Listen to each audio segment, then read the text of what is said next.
بسم الله الرحمن الرحيم.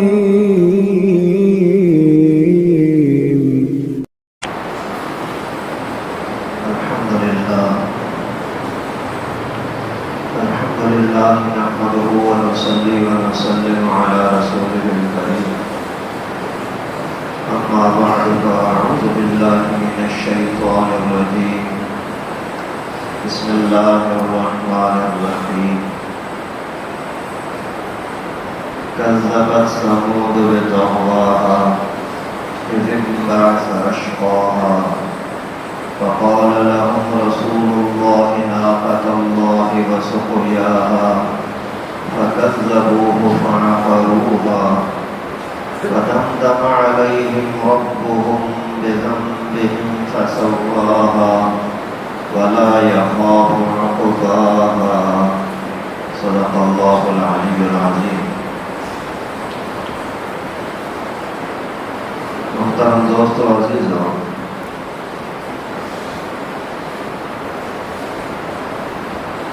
پچھلے چند جمعوں سے انبیاء کرام کا اور ان کی قوموں کا تذکرہ چل رہا ہے کہ اللہ کے نبی نے لوگوں کو کیا دعوت دی، لوگوں نے کیا برتاؤ کیا، پھر ماننے والوں کو کیا ملا، نہ ماننے والوں کا حشر کیا ہوا۔ حضرت نوح علیہ السلام نے بڑے پیارے انداز سے مختلف طریقوں سے لوگوں کو سمجھایا، لیکن لوگ نہ مانے۔ ماننے والوں کو اللہ تعالیٰ نے اپنی قدرت سے عجیب انداز سے بچا لیا کہ وہ آسمان تک جانے والا سیلاب اور عذاب، اتنے بڑے عذاب سے بھی اللہ تعالیٰ نے ان کو بچا لیا، ماننے والوں کو، اور نہ ماننے والوں کو ایسے ڈبو دیا کہ نام و نشان بھی باقی نہ رہا۔ حضرت نوح علیہ السلام، حضرت موسیٰ علیہ السلام کے زمانے میں بھی اللہ کے نبی نے، حضرت موسیٰ نے مختلف انداز سے لوگوں کو دعوت دی، تبلیغ کی، لیکن لوگ نہ مانے۔ بڑا سرکش فرعون، اس کی حکومت، طاقت، روح سب ملیا بیٹھ ہو گیا اور ڈوب کر کے، تڑپ کر کے اپنے قوم کے ساتھ مرا، جبکہ اللہ تعالیٰ نے اپنے نبی کے بات ماننے والوں کو کیسے پیارے انداز سے اتنے بڑے سمندر سے پانی کو روک کر کے اور راستے کو خشک کر کے ان کو آگے نکلنے کا راستہ دیا۔ یہ اللہ تعالیٰ کا خاص انعام ہے ماننے والوں کے لیے، اور نہ ماننے والوں کا انجام کتنا برا یہ آپ کے سامنے گزرا۔ آج جو چند آیتیں میں نے آپ کے سامنے تلاوت کی، ان کے اندر بھی اللہ تعالیٰ نے ایک قوم کا، ایک نبی کا اور اس کے نافرمان قوم کا انجام بیان فرمایا ہے۔ ایک قوم تھی، اسی حجاز اور شام کے بیچ میں بہت بڑی آبادی تھی، سرسبز علاقہ تھا، اور وہاں کے لوگ بڑے تمدن والے، ظاہری طور پر عزت والے، مالدار اور شان والے کہلاتے تھے۔ جسمانی لحاظ سے بڑے طاقتور، عقل کے لحاظ سے بڑے ہوشیار، دور دور کے لوگ ان کے پاس آتے تھے رہنمائی لینے کے لیے۔ جیسے آج کل بھی کہتے ہیں نا بھائی آپ کو ٹیکنالوجی سیکھنی ہے، نئی نئی چیزیں اور سائنس سیکھنی ہے، تو آپ جا کر کے یورپ چلے جاؤ اور فلاں یونیورسٹی کے اندر جا کر کے آپ تعلیم حاصل کرو۔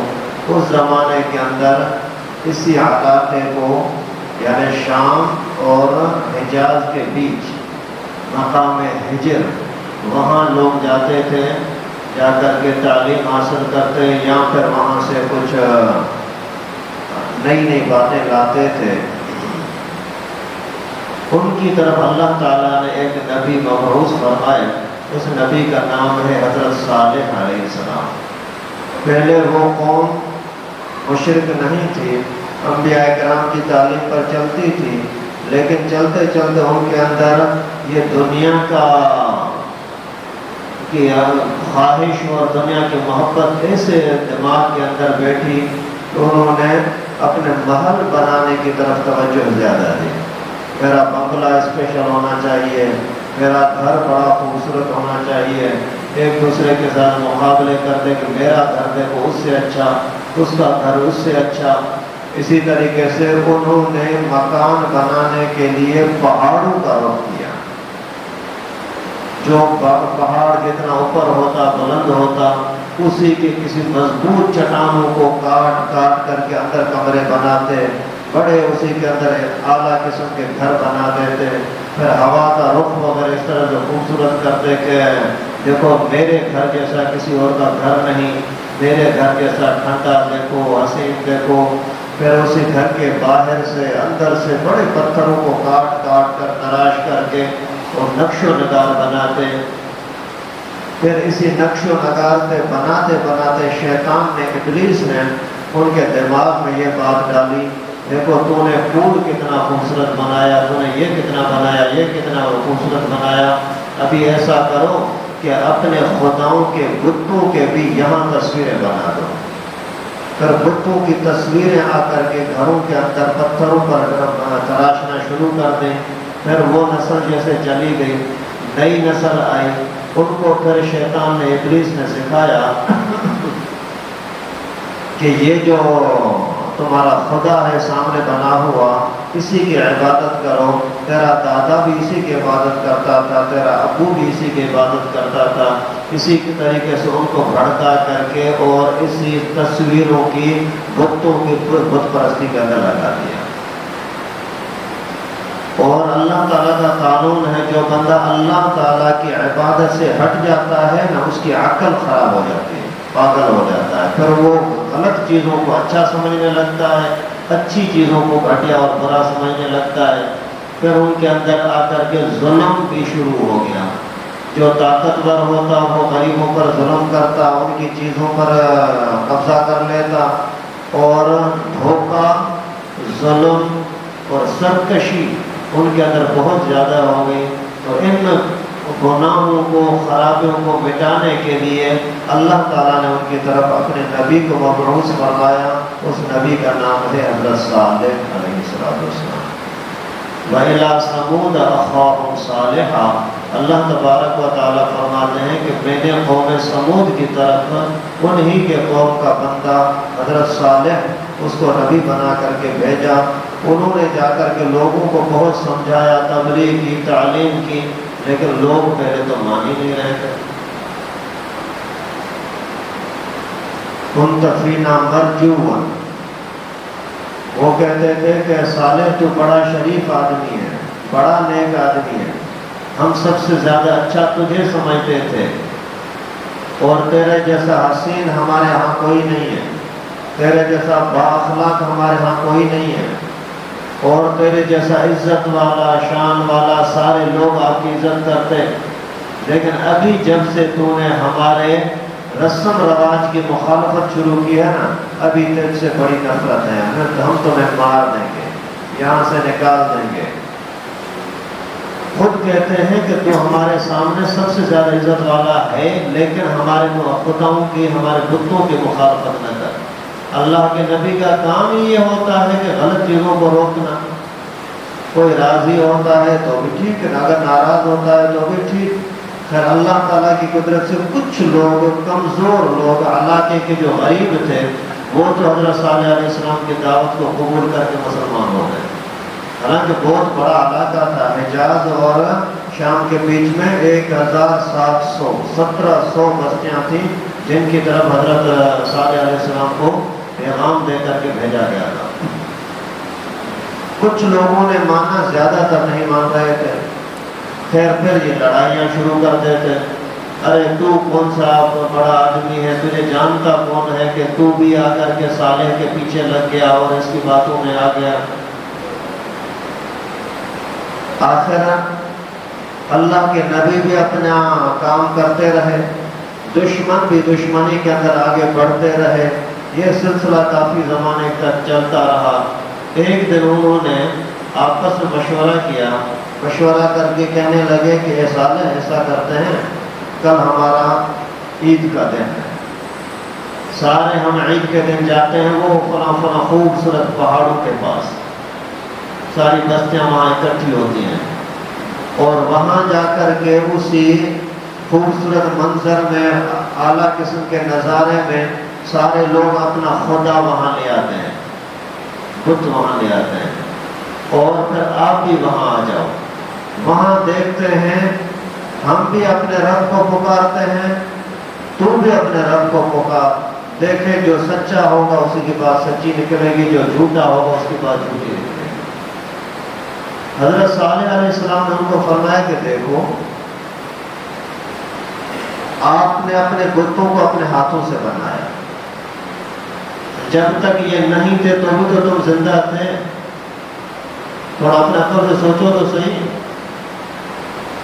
جب تک آپ نے اپنے روزی کا مالک بت جس کو سمجھتے ہو وہ آپ نے اپنے ہاتھ سے بنایا، جب تک وہ نہیں بنا تھا آپ نے نہیں رکھا تھا تب تک تم کھاتے پیتے تھے یا نہیں؟ اور جس کو تم نے اپنے بیماریوں سے شفا کا ذریعہ بنایا ہے، جب آپ نے وہ نہیں بنایا تھا تو اس سے پہلے آپ کو بیماریوں سے شفا ملتی بھی نہیں ملتی تھی، اور جو آپ نے ایک خدا وہ بنایا ہے کہ اگر دشمن نے ہمارے پر حملہ کیا کبھی تو اگر ہم اسی کے سامنے آ کر کے سجدہ کریں گے تو پھر ہمارا دشمن مغلوب ہو جائے گا اور وہ ہمارا مقابلہ نہیں کر سکے گا۔ یہ کس نے بنایا ہے خدا؟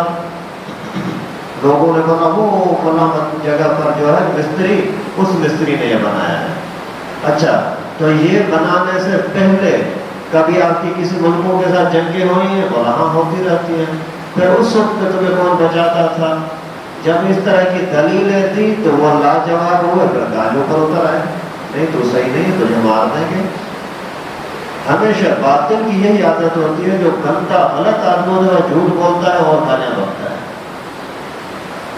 آخر وہ پھر حضرت صالح علیہ السلام نے ان کو سمجھایا کہ دیکھو آپ کسی طرح کی باتیں مانتے نہیں ہو، اگر میں چلا وہاں آپ کے ساتھ اور وہاں اگر دعا ہوئی اور اللہ تعالیٰ نے آپ کے مطالبے پر کوئی معجزہ عطا کیا، پھر نافرمانی کرنے کی گنجائش نہیں ہوگی، پھر بھی اگر آپ نے نافرمانی کی تو پھر بچ نہیں سکو گے۔ انہوں نے بولا نہیں تیری بات پوری ہو ہی نہیں سکتی، سردار لوگ ہمارے ساتھ، طاقتور لوگ ہمارے ساتھ، تیرے ساتھ یہ غریب قسم کے لوگ، مزدور طبقہ، ان کی حیثیت کیا ہے؟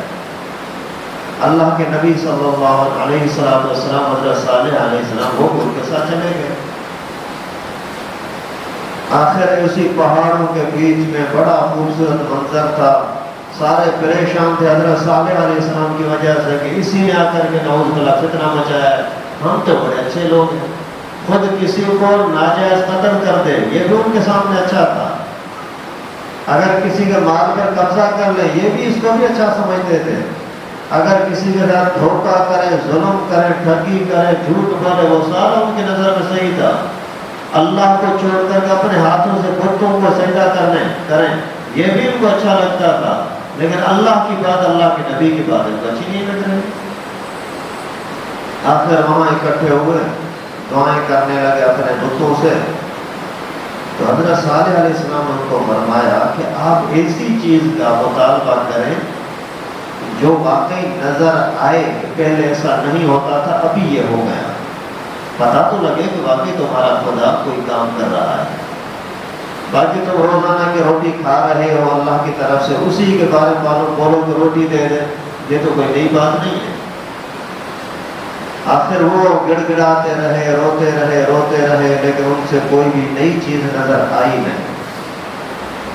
پھر انہوں نے بولا چلو ٹھیک ہے آپ بھلا کر کے دکھاؤ۔ حضرت صالح علیہ السلام نے فرمایا کہ آپ مل کر کے مجھے کوئی ایک مطالبہ بتاؤ کہ آپ کیا چاہتے ہو۔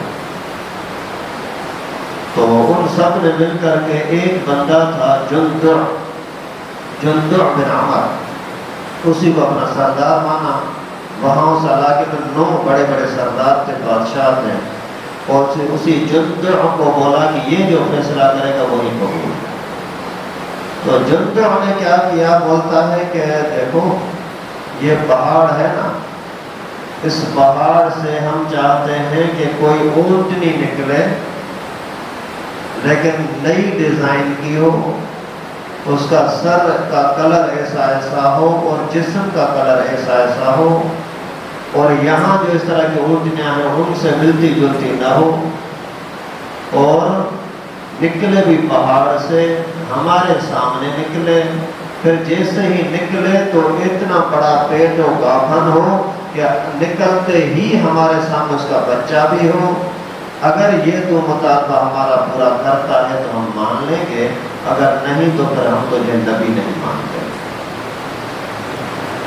حضرت صالح علیہ السلام نے پھر ان کو تنبیہ فرمائی کہ سنو،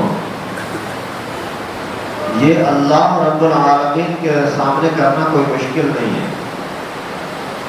جس اللہ نے تمہیں پیدا کیا ہے، پانی کے قطرے سے پیدا کیا، پلید قطرے سے، اور تم جب ماں کے پیٹ میں تھے کس کس طریقے سے اللہ رب العالمین نے تمہاری پرورش کی، تم جب دنیا کے اندر دنیا میں آئے تو پھر تمہارے دانت بھی نہیں تھے، لیکن اللہ تعالیٰ نے تمہارے لیے خوراک کا انتظام کس کس طریقے سے کیا، اور پھر جیسے بڑھتے گئے ابھی بھی اللہ تعالیٰ تمہیں جو کھلا رہے ہیں پلا رہے ہیں، آپ تو صرف منہ میں ڈال دیتے ہو، اندر وہ کہاں کہاں کس کس طریقے کتنے مرحلوں سے گزرتا ہے، یہ سارے کرنے والا اللہ ہی ہے۔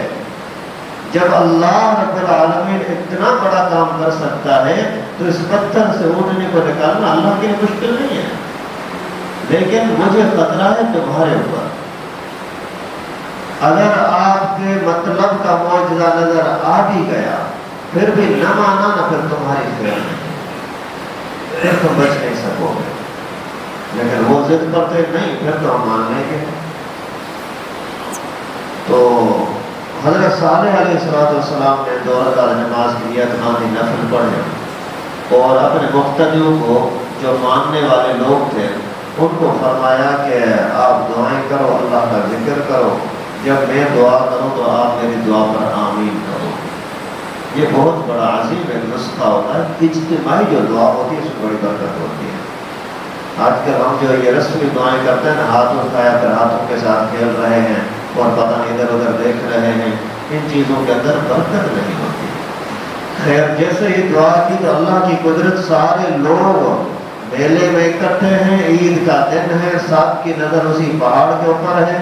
اچانک پہاڑ سے آواز آئی، جیسے اونٹنی کی آواز آتی ہے، آواز آئی تو سب نے اسی خاص جگہ کو دیکھنا شروع کیا۔ پھر وہ پہاڑ پھٹا، اس کے بیچ سے ایک گابھن انتہائی درجے کی حسین خوبصورت اونٹنی نکلی، اور جیسے ان کے سامنے آئی تو پھر باہر نکلتے پھر اس نے آواز کی تاکہ ان کو پتہ لگے کہ واقعی یہ پتھر ہی سے نکلی ہے۔ پھر ان کے سامنے بچہ بھی ہوا۔ پھر اسی ہی ٹائم پر یہ جو سب سے بڑا تھا جندع، اسی نے آ کر کے حضرت صالح علیہ السلام کے ہاتھ چومے، معافی مانگی اور اسی ٹائم پر کلمہ پڑھ لیا۔ پھر اسی کے پیچھے اس کے تابع داری میں 6000 بندوں نے بھی کلمہ پڑھا، اور بقیہ لوگوں میں سے بہت ساروں نے پھر انکار کر دیا۔ لاکھوں کی آبادی تھی، 6-7 ہزار بندے مسلمان ہیں، باقی سارے وہی نافرمان۔ حضرت صالح علیہ السلام نے پھر ان کو بہت سمجھایا، مسلمانوں کو سمجھایا، اسی سردار کو سمجھایا کہ دیکھو ابھی یہ مان نہیں رہے، جبکہ آپ کو انہوں نے سردار مانا بھی تھا، ان کو اس معاہدے کی پاسداری کرنی ہے، لیکن وہ مان نہیں رہے تھے۔ آخر حضرت صالح علیہ السلام ان کو ایک تجویز دی، دیکھو ابھی میری نظر میں ایک اور بھی رائے تمہارے بچنے کی ہے، آپ کے سامنے رکھتا ہوں، اللہ تمہیں بچائے۔ وہ یہ ہے کہ آپ ایمان نہیں لاتے، لیکن کم از کم اس اونٹنی کا خیال کرنا، اس کی قدر کرنا، یہ اللہ کی خاص نعمت ہے۔ اس پر سب متفق ہوا کہ ٹھیک ہے، ہم اونٹنی کے ساتھ چھیڑ چھاڑ نہیں کریں گے۔ اللہ تعالیٰ کی قدرت، اونٹنی بہت بڑی تھی۔ ایک صحابی حضرت ابو موسیٰ اشعری رضی اللہ تعالیٰ عنہ، وہ فرماتے ہیں کہ میں اس جگہ پر گیا تھا جہاں کا یہ واقعہ اونٹنی کا، تو مجھے وہاں کے لوگوں نے بولا کہ وہ فلاں جگہ ہے نا پہاڑوں کے پاس، یہاں حضرت صالح علیہ السلام کی اونٹنی بیٹھتی تھی۔ تو میں نے ان کو بولا چلو فلاں مدینے چلو میں بھی دیکھ لوں وہ۔ تو فرماتا ہے میں نے جیسے وہ جگہ دیکھی تو 60 گز یعنی 90 فٹ کے برابر اتنی بڑی جگہ تھی جہاں وہ اونٹنی بیٹھتی تھی، اتنی بڑی اونٹنی تھی، اور کھانے پینے کے اندر بھی بہت تیز، اور جانور سارے اسی سے ڈرتے تھے۔ ویسے ہی کسی جنگل کے اندر یا کسی جگہ پر نیا جانور آتا ہے تو سارے اس سے ڈرتے ہیں دوسرے جانور، تو جس جنگل کے اندر یہ چرنے کے لیے جاتی تو اور جانور بھاگ جاتے، اور جس نہر پر پانی پینے کے لیے یہ جاتی تو سارا پانی یہی پی لیتی، کوئی حوض ہوتا کوئی نہر ہوتا ساری پانی یہی پی لیتی۔ تو پھر انہوں نے آ کر کے حضرت صالح علیہ السلام سے کہا کہ ہمارے جانور ڈر رہے ہیں، بھاگ رہے ہیں، کیا کریں؟ حضرت صالح نے فرمایا کیسا کرتے ہیں، باری مقرر کرتے ہیں، ایک دن نہر کا پانی آپ کے لوگوں کے لیے ہوگا، ایک دن اس کے لیے ہوگا۔ انہوں نے بولا نہیں ایک دن زیادہ ہے۔ تو حضرت صالح نے فرمایا کہ آپ کو اونٹنی سے ملتا کیا ہے یہ بھی کبھی سوچا ہے؟ اور ہاں دودھ ملتا ہے۔ بولا اگر ایک دن کا پانی یہ اونٹنی پی لے اور پورے سب لوگوں کو اگر اسی کا دودھ کافی ہو جائے تو پانی کی قیمت میں دودھ ملنا یہ تو سستا فیصلہ ہے۔ پھر مان لیا چلو ٹھیک ہے تقسیم کرتے ہیں، ایک دن اونٹنی کا ایک دن ہمارا۔ کچھ عرصے تک یہ بھی سلسلہ چلتا رہا، لیکن پھر وہاں کے کچھ بدبخت لوگ تھے جنہوں نے یہ پلاننگ کی کہ یار اسی اونٹنی کی وجہ سے ہم پریشان ہیں، اس وجہ سے اس کو کسی طریقے سے مار دینا چاہیے، ختم کرنا چاہیے۔ ابھی یہ ڈھونڈ رہے تھے کون بندہ ہوگا ایسا جو اس اونٹنی کو مارے۔ اتنے میں ایک علاقے کی بڑی حسین عورت تھی، اس عورت کا حسن مشہور تھا، سارے لوگ اسی کے ساتھ، تھی بھی بدکار، سارے لوگ اس کے ساتھ تعلق رکھنا چاہتے تھے۔ تو اس زمانے کا جو بڑا دہشت گرد تھا، بڑا سرکش قاتل اور بدماش تھا، اس کا نام تھا خدار۔ اسی کے بھی دل میں مستی آئی کہ یہ عورت میرے ساتھ بن جائے، اوروں کے ساتھ تعلق رکھتی ہے میرے ساتھ کیوں نہیں؟ اس نے اس کو پیغام بھیجا، اور اس عورت نے کچھ رضا کا بات ظاہر کی کہ ٹھیک ہے میں راضی ہوں، لیکن ہماری ایک شرط ہے۔ پھر ماں بیٹی نے مل کر کے یہ شرط رکھی خدار کے سامنے، کہتے ہیں کہ ہماری یہ باغات ہیں، زمینیں ہیں تو ان سے واقف ہے، ہمارے جانور ہیں، اگر آپ اس اونٹنی کو مارو گے تو میں تیرے حوالے۔ ماں نے بولا یہ لڑکی تیرے حوالے، اگر نہیں تو پھر امید نہ رکھنا۔ قاتل ویسے ہی تھا، سرکش قسم کا، بدماش قسم کا آدمی تو پہلے سے تھا، تو ایسے بندے کے سامنے قتل و غارت، انسان کو قتل کرنا کوئی بھاری نہیں لگتا، یہ تو جانور تھا۔ پھر آخر اس نے یہ معاہدہ کر لیا، لیکن مجھے ملے گا کیا؟ آپ جو چاہو آپ کو وہ دے دیں گے، مال جائیداد، زمینیں، باغات، یہ لڑکی، سب کچھ تجھے ملے گا۔ اس نے بولا ٹھیک ہے۔ آخر اپنے ساتھ 9 بندے مل کر کے 8 دوسرے نمائے، ان 9 بندوں نے مل کر کے اور اس طرح کی پلاننگ کی، کسی ٹائم پر اونٹنی جب اکیلی ہوگی، حضرت صالح اس کے ساتھ نہیں ہوگا تو اس کو مار دیں گے۔ اللہ تعالیٰ نے حضرت صالح کو بتا دیا کہ یہ اس طرح کی شرارتیں کر رہے ہیں، ان کو بہت جا کر کے سمجھایا بھی، لیکن وہ نہ مانے۔ پھر حضرت صالح نے سرداروں کو بلایا، بھائی بات سنو، میرے اس طرح کی بات سنی ہے، وہ اللہ تعالیٰ کی خاص نعمت ہے، معجزہ ہے، ابھی اگر اس کو تنگ کیا پھر تمہاری خیر نہیں، سمجھ جاؤ۔ انہوں نے بھی بہت ہی روکنے کی کوشش کی لیکن رکے نہیں، لیکن وہ لوگ رکے نہیں۔ ایک ٹائم پر وہ اونٹنی جیسے آ رہی تھی تو ان ظالموں نے اس کے اوپر حملہ کیا، لیکن وہ طاقتور بڑی تھی، کسی کو لات ماری، کسی کو چک مارا، مار دیتی تھی، پھر گرا دیتی، پیچھے سے ایسی خوددار ظالم نے تلوار اس طرح سے ماری کہ پاؤں کی رگیں، پاؤں کی گونچے کاٹ ڈالی. اسی کے بعد وہ گر گئی. جیسے ہی گری تو حضرت صالح اس نے چیخا. حضرت صالح علیہ السلام کو پتہ لگا، جلدی سے اس جگہ کے اوپر آئے، لیکن وہ سرکش بھاگ گئے ادھر ادھر. پھر حضرت صالح علیہ السلام نے ان کو بہت بولا کہ ابھی بھی آپ کو میں ایک تجویز دیتا ہوں، ایسا کرو کہ آپ ان قاتلوں کو قتل کر دو، ان کو سزا دے دو، تو بھی اللہ کے عذاب سے بچ سکتے ہو. لیکن ان کے قوم کے لوگ نہیں، بھائی ہم اپنے آدمی کے اوپر کسی کو ہاتھ اٹھانے نہیں دیں گے. یہ ساری شرارتیں آج کے زمانے میں بھی ہو رہی ہیں. اللہ تعالیٰ نے یہ واقعات قرآن میں جو بیان کی ہماری ہدایت کے لیے.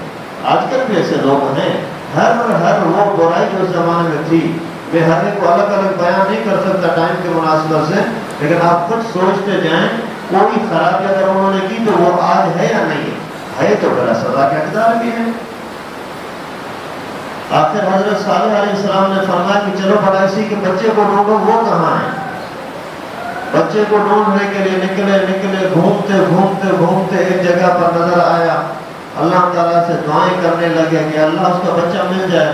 جیسے ہی نظر آیا تو سب لوگوں کے سامنے وہ بچہ دوڑا اسی پہاڑ کی طرف جہاں سے نکلا تھا، وہاں سے پھر چیخا اور اس پہاڑ کے اندر گم ہو گیا. اور اسی نے بچے نے پہاڑ میں گھستے ہوئے 3 مرتبہ آوازیں نکالی. حضرت صالح علیہ السلام کی آنکھوں میں آنسو آ گئے، ورنہ ابھی آپ کے بچاؤ کی کوئی صورت نہیں ہے، ابھی آپ کے اوپر عذاب پکا ہو چکا آئے گا. اور اس نے 3 مرتبہ جو آوازیں نکالی ہے یہ 3 دن کا بتلایا کہ 3 دن تک تم رہ سکتے ہو، 3 دن کے بعد چوتھا دن تمہیں دنیا میں نہیں ہو سکتا. اور پھر ان کو سمجھایا کہ آپ کے اوپر عذاب کی صورت یہ ہوگی، پہلے دن جیسے تم صبح کو اٹھو گے تو سب کے رنگ زرد ہو جائیں گے، شکل زرد ہو جائے گی. دوسرے دن جب اٹھو گے تو سب کی شکلیں سرخ لال ہو جائیں گی. تیسرے دن جب اٹھو گے تو سب کی شکلیں کالی ہو جائیں گی.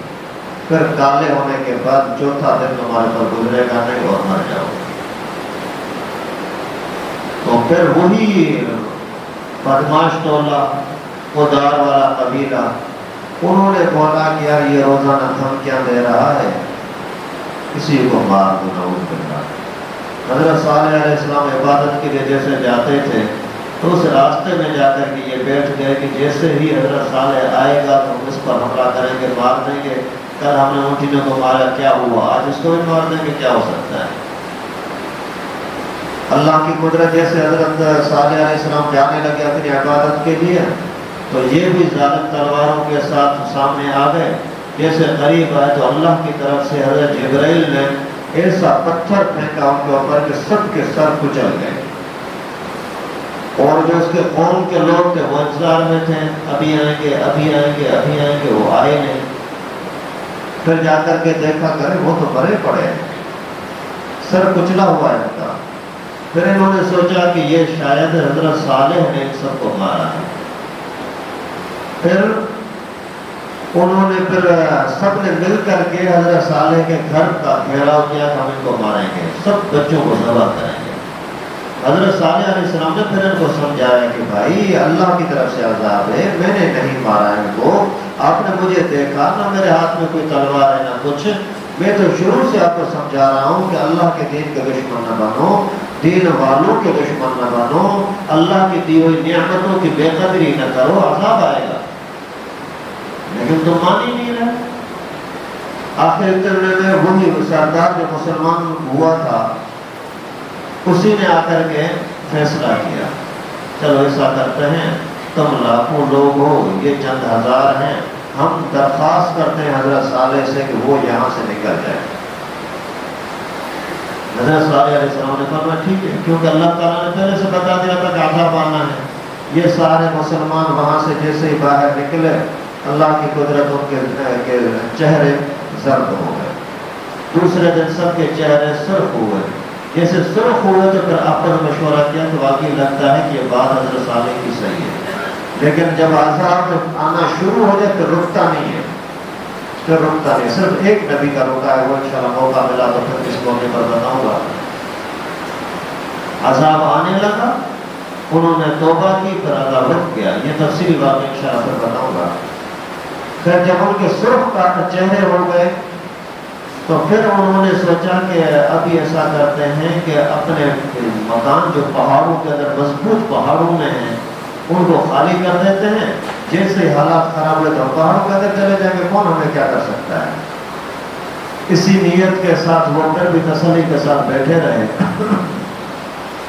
تیسرے دن جب ان کے منہ کالے ہو گئے تو پھر سارے بھاگے اسے اپنے پہاڑوں کی طرف، گھروں کی طرف. اللہ کی طرف سے عذاب ایسا آیا کہ وہ پہاڑ ہی ہلنے لگے، زلزلہ آیا.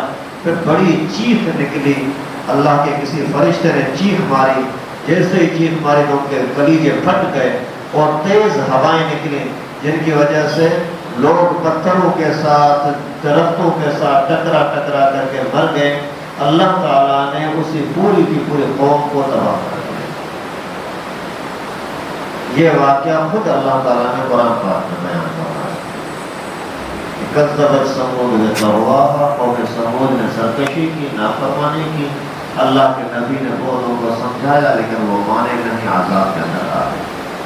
ابھی اسی پورے واقعے پر پھر تنہائی کے اندر کسی نے پر سوچنا، ان کے اندر بڑی بڑی خرابیاں کیا تھی قوم صالح کی، قوم ثمود کی جس کی طرف اللہ کے نبی حضرت صالح گئے. بڑی یہ کہ اللہ کو چھوڑ کر کے غیر اللہ کو سجدہ کرتے تھے. یہی آج کے زمانے میں بھی ہے نا، کوئی قبر کو سجدہ کر رہا ہے، کوئی بت کو سجدہ کر رہا ہے، کوئی بندے کو، انسان کو سجدہ کر رہا ہے، کوئی جھنڈے کو سجدہ کر رہا ہے. یہ ساری بیماری آج بھی ہیں، عذاب کے حقدار ہوئے. اور قتل و غارت بہت زیادہ ہوتی تھی. جو بھی آپ کے رائے کے خلاف ہو اس کو مار دو. یہ قتل و غارت آج کے زمانے میں کوئی کم ہے. کتنا ظلم ہو رہا ہے ذرا ذرا سی بات کے اوپر. ابھی روزانہ کے کراچی کے اندر کتنے لوٹ مار ہو رہی ہے، ان کی وجہ سے کتنے بندے مارے جا رہے ہیں. نکالو پیسے جیب سے جو ہیں، وہ منت کرتا ہے کہ اللہ کے واسطے چھوڑو، اس کو گولی مار دیتے ہیں. قتل و غارت کی بیماری ان کے اندر تھی. یہ بیماری آج کل ہمارے اندر بھی ہے، بہت زیادہ ہے، کم بھی نہیں. اور وہ لوٹ مار کرتے تھے، چوری اور ڈاکہ. یہ بھی ہمارے اندر کم تو نہیں ہے. ہر بندہ جہاں کسی کو کوئی موقع ملتا ہے تو لٹیرا بن جاتا ہے، ڈاکو بن جاتا ہے. آج کل یہ جو اتنا کچھ سیلاب زدگان کے لیے مال آ رہا ہے، کہاں جا رہا ہے؟ اربوں خربوں روپے آئے ہیں، عوام کو مل تو نہیں رہے. آج صبح میں نے اپنے علاقے سے گاؤں والوں سے پوچھا، بولا کہ کچھ بھی نہیں مل رہا. جو آپ کی واسطے سے جو آیا تھا اس کے علاوہ کچھ بھی نہیں ملا. پھر انہوں نے بتایا کہ کچھ ہیلی کاپٹر اڑتے ہوئے آ رہے ہیں، کسی کسی ٹائم پر 2-3 دن کے بعد کبھی آئے تو آئے. وہ پھر 600-700 گھروں کا گاؤں ہے. گاؤں میں رہنے والا کوئی نہیں ہے، صرف چند مرد ہیں جو چوکی داری کے لیے گاؤں میں جاتے ہیں، باقی سارے ادھر ادھر گئے ہوئے ہیں. ہر طرف پانی، گھروں کے اندر پانی ہے. تو وہ ہیلی کاپٹر آتے ہیں، اوپر سے آ کر کے وہ کٹا راشن کا پھینکتے ہیں. یہ انسانوں کو دے رہے ہیں. کٹا اس طرح سے پھینکتے ہیں کہ اگر چھت کے اوپر گرا تو چھت گر جاتی ہے، کیونکہ مکانات کمزور ہیں، RCC تو ہوتے نہیں ہیں. اور وہ بوری تو پڑتی ہے لیکن چھت ہی گر جاتی ہے. 5-6 ہزار روپے کے راشن کی وجہ سے 2-3 لاکھ روپے کی چھت گئی. اور اگر چھت سے ہٹ کر کہیں گرتا ہے تو پانی میں گرتا ہے، ہمارے کام کا نہیں ہے. یہ انسانیت کی عزت کر رہے ہیں. اور اس ہیلی کاپٹر کی ہوا اتنی تیز ہوتی ہے اس پنکھے کی کہ چھتوں کے اوپر جو سولر پلیٹیں پڑی ہوئی ہیں نا، وہ ساری کی ساری اڑا دیتا ہے. ایک پلیٹ 10-12 ہزار روپے کی، ہر گھر کے اوپر 1-2 پلیٹ لگی ہوئی ہے، ساری کی ساری اڑ گئی. یہ ہے ہمارا انسانیت کی عزت اور لوگوں کے ساتھ بھلائی. یہ پیسہ کہاں جا رہا ہے؟ اتنے بڑے ڈاکو اور کرپشن. تو پھر اللہ کی طرف سے عذاب نہیں آئے گا. کل کی ایک ٹی وی چینل پر خبر چلی ہے کہ یہ جو PTI کا سربراہ ہے 20 ٹرکوں کا سامان لے گیا ہے، راشن کا. 20 ٹرکیں، سب کے اوپر اس کی تصویریں لگی ہیں اور بینر لگے ہوئے ہیں. وہ جا کر کے ایک جگہ پر لوگ جمع وہاں تقسیم کرنے کے لیے آیا ہے، نعرے لگاتے ہیں اور یہ وہ میں راشن تقسیم کرنے کے لیے آیا ہوں. پھر باقاعدہ یہ جیل سے گیا تو پھر اسی کو 20 ٹرکوں کو دکھایا ہے، ساری اندر سے خالی ہے، صرف 2 ٹرکوں میں تھوڑا سا سامان ہے. جیسے یہ گیا وہ ٹرکیں بھی گئی، ایک بندے کو بھی کچھ راشن دیا نہیں. 5 ارب روپے ملے. خود کہتا ہے 5 ارب روپے مجھے سیلاب والوں کے لیے ملے ہیں اور ان میں سے دیا یہ ہے. اتنے بڑے چور اور ڈاکو ہوں گے تو پھر ملے گا کیا؟ اور افسوس کی بات ہے اقوام متحدہ نے بولا کہ ہم پاکستان کے سیلاب زدگان، بارش زدگان، متاثرین کے ساتھ تعاون کریں گے. خود اقوام متحدہ نے اعلان کیا کہ ہمیں چندہ دو، ہم ان کو دے دیں. اور ایک دن کے اندر کسی پی ٹی آئی کی طرف سے 600 درخواستیں اقوام متحدہ کے جنرل کونسل کے نمبر پر درخواستیں بھیجی ہیں کہ پاکستان کو امداد نہ دینا. اور کیوں نہ دینا؟ وہ سبب لکھا ہے کہ یہ دیکھو آٹے کی بوری ہے نا، یہ بوری دکان پر بک رہی ہے، اور وہ بوری، وہ تصویر انڈیا کی 2014 کی 8 سال پرانی تصویر، دوسرے ملک کی تصویر، وہ جا کر کے اقوام متحدہ کو دی ہے کہ یہ پاکستان کے اندر ایسا ہو رہا ہے، اس وجہ سے آپ ان کو فنڈ نہ دیں. اب اس سے بڑے انسانیت کے دشمن، ملک کے دشمن، مذہب کے دشمن، اللہ کے رسول کے دشمن اور کون ہو سکتے ہیں؟ تو پھر اللہ کے عذاب نہیں آئیں گے. اور جھوٹ، اس قوم کے اندر شرارت تھی جھوٹ بولنے کی اور دھوکہ کرنے کی. اللہ کے نبی کے ساتھ حضرت صالح علیہ السلام کے ساتھ انہوں نے وعدہ کیا کہ ہم اس کو تنگ نہیں کریں گے، لیکن اس کو مارا. وعدہ کیا کہ ہم یہ معجزہ نظر آیا تو ایمان لائیں گے، ایمان نہیں لائے. اور وعدہ کرنا، پورا کرنا تو چھوڑو، لیکن اللہ کے نبی کو قتل کرنے کے پیچھے لگ گئے تو پھر اللہ تعالیٰ کا عذاب بھی آیا. اگر یہ خرابیاں آج بھی ہوں گی تو اللہ کا عذاب ہوتا ہے. آج بھی ہم ہیں. یہ جو حالات اور مصیبتیں آتی ہیں نا، اللہ تعالیٰ کی طرف سے کوئی ناانصافی ظلم نہیں ہے، انسان خود اس کا حقدار ہوتا ہے. باقی کچھ اور لوگ بھی جو اس کے اندر عذاب میں تکلیف میں آ جاتے ہیں، ان کے لیے آزمائش ہے. ایک ہی چیز ایک ہی ٹائم پر کسی بندے کے لیے عذاب ہوتی ہے، کسی کے لیے رحمت کا ذریعہ بن جاتی ہے، کسی کے لیے آزمائش ہوتی ہے. ایسے حالات کے اندر اللہ تعالیٰ سے دعائیں کریں، اللہ تعالیٰ سے معافی مانگیں. تھوڑی بہت بھی اگر کوئی اس طرح کے ناموافق حالات ہو جاتے تھے، ہوائیں آتی تھی، آندھی آتی تھی، بادل آتے تھے، تو اللہ کے نبی نماز پڑھتے تھے، نفل پڑھتے تھے، دعائیں کرتے تھے، توبہ استغفار کرتے تھے. آج اتنے بڑے اللہ کی طرف سے آزمائش اور عذاب دیکھ رہے ہیں لیکن توجہ ہی نہیں ہے، اللہ کو پکارنے کے لیے تیار ہی نہیں ہے. اللہ تعالیٰ سے دعا ہے کہ اللہ پاک ہم سب کو ایمانی غیرت نصیب فرمائے. قرآن پاک کے واقعات کو سمجھنے کی توفیق نصیب فرمائے. اللہ تعالیٰ ایمان کے ساتھ، اسلام کے ساتھ زندگی نصیب فرمائے. ایمان پر شہادت کا بوجھ نصیب فرمائے. وآخر دعوانا الحمدللہ رب العالمین. لائک کریں ہمارے چینل کو اور سبسکرائب کریں اور بیل آئیکن کو دبانا نہ بھولیں.